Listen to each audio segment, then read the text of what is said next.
अस्सलाम वालेकुम जी, welcome back to my channel. उम्मीद करती हूँ आप सब लोग खैरियत से होंगे। आज हम अपना नया सब्जेक्ट ENG 514 स्टार्ट करने जा रहे हैं।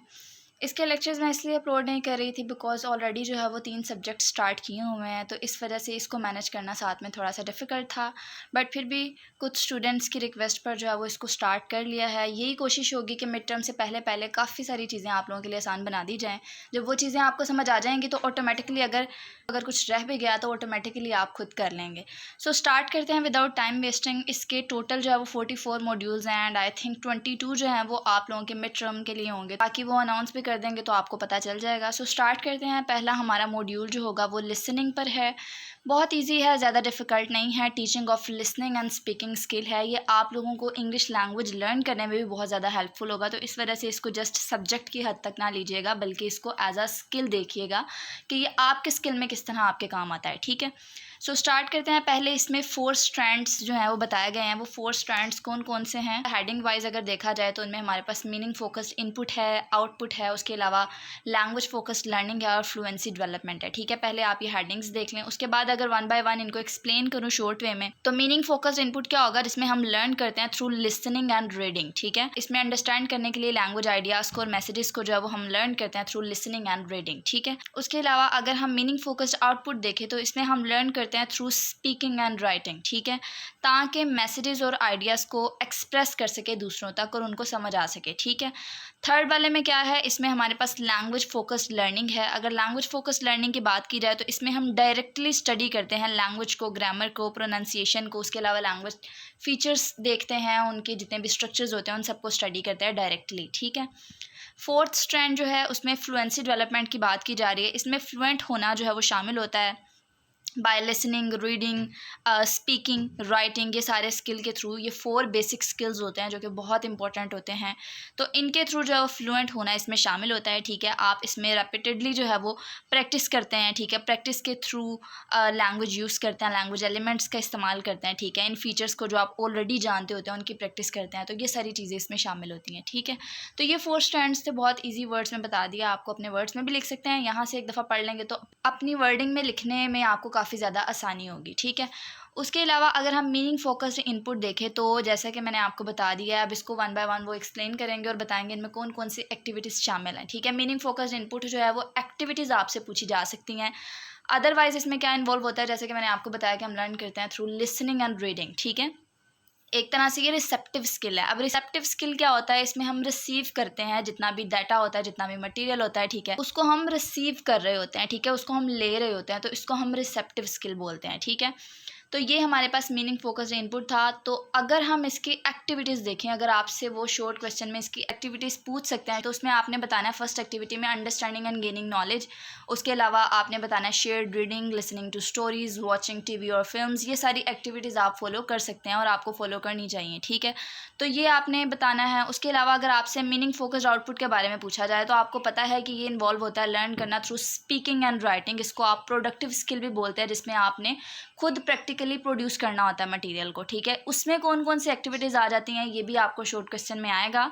आपने इसमें लिखना है talking in conversation, giving a speech और lecture, writing a letter, writing a note, telling a story. ये सारी चीज़ें आपने इसमें बता देनी है। 3-4 जस्ट इनफ हैं। ठीक है, उसके अलावा अगर आपने लैंग्वेज फोकस्ड लर्निंग के बारे में बताना है, ठीक है, तो उसमें आपने क्या बताना है? ये क्या होता है? इसमें हम डायरेक्टली स्टडी कर रहे होते हैं प्रोनाउंसिएशन को, वोकैबुलरी को।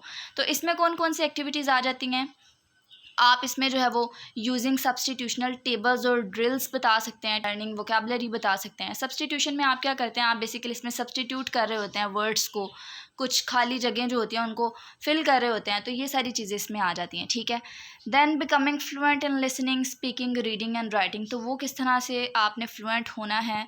इसके लिए आपको 4 स्किल में फ्लुएंट होना चाहिए, जो कि listening, speaking, reading and writing आ जाता है। ठीक है, उसकी एक्टिविटीज़ कौन कौन सी हैं ये भी लास्ट पर हाईलाइट कर दी गई हैं। स्किमिंग है, स्कैनिंग है।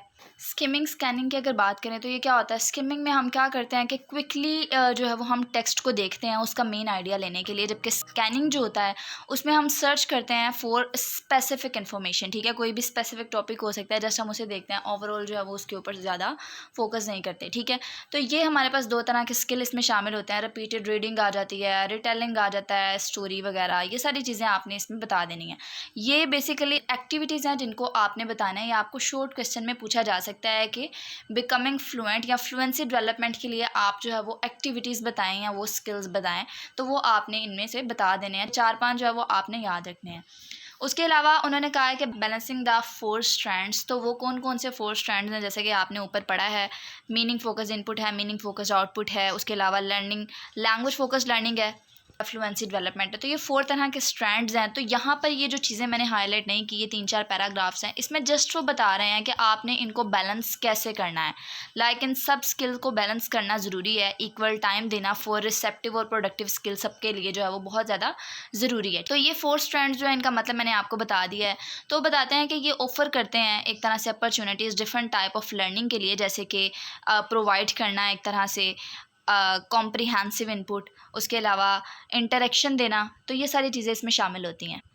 बाकी ये देखें, मैंने इसमें से कुछ लाइंस हाईलाइट कर दी हैं, जस्ट पढ़ने के लिए है। जस्ट आपने बताना है कि आप इन 4 स्ट्रैंड्स को किस तरह से बैलेंस रख सकते हैं, ठीक है। किस तरह से आपने रिसेप्टिव स्किल को, प्रोडक्टिव स्किल को इक्वली मैनेज करना है, उनको टाइम देना है। बिकॉज अगर कोई लैंग्वेज सीख रहे हैं तो 4 जो हमारे पास स्किल है उन पर फोकस करना बहुत ज़्यादा ज़रूरी है। उसके अलावा इंटीग्रेटिंग द 4 स्ट्रैंड्स, तो ये जो 4 स्ट्रैंड्स हैं ये किस तरह से आपको जो है वो अपॉर्चुनिटीज़ प्रोवाइड करते हैं for different types of learning, जैसे कि प्रोवाइड करना एक तरह से कॉम्प्रिहेंसिव इनपुट, इंटरेक्शन देना स्टूडेंट्स को कि वो लैंग्वेज लर्न कर सकें।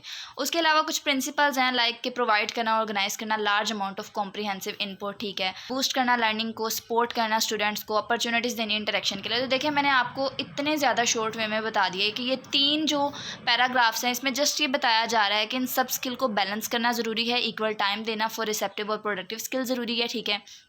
अगर आपको रिसेप्टिव स्किल का नहीं पता तो जिस तरह के मैंने आपको बता दिया कि आप मटेरियल जिसमें ले रहे होते हैं, फॉर एग्जांपल आप लिसनिंग कर रहे हैं, उसके अलावा आप रीडिंग कर रहे हैं, ठीक है। उसके अलावा अगर आप प्रोडक्टिव की बात करें तो इसमें आपने मटेरियल को प्रैक्टिकली परफॉर्म करना होता है, लाइक प्रोड्यूस करना होता है, ठीक है। तो किस तरह से आप स्पीकिंग के थ्रू करते हैं, राइटिंग के थ्रू करते हैं, ठीक है। तो ये 2 चीज़ें इसमें आ जाती हैं। तो इन चारों स्किल के ऊपर बेसिकली फोकस करना ज़रूरी है। उसके अलावा वो बताते हैं कि 4 स्ट्रैंड्स जो है इनका मतलब क्या है। एक तो मीनिंग फोकस इनपुट है, आउटपुट है, लैंग्वेज फोकस लर्निंग है, फ्लुएंसी डेवलपमेंट है। उसके अलावा वो बताते हैं कि ऑफर करता है opportunities different type of learning के लिए, जैसे कि प्रोवाइड करना कॉम्प्रिहेंसिव इनपुट, इंटरेक्शन, स्टूडेंट को मोटिवेट करना, बूस्टअप करना उन्हें। तो ये सारी चीज़ें इसमें शामिल हैं। तो ये हमारा फर्स्ट लेक्चर था। आई होप सो कि आपको समझ आई होगी। लर्निंग गोल में वही चीज़ें रिपीट हुई हैं और बताया कि हमारा लर्निंग गोल कौन कौन सा है, किन किन चीज़ों पर फोकस करना है, ठीक है। आई होप सो कि आपको समझ आई होगी। कोई चीज़ रह जाए कॉमेंट सेक्शन में पूछ सकते हैं। मिलते हैं नेक्स्ट लेक्चर में, तब तक के लिए इजाज़त दीजिए। अल्लाह हाफिज़।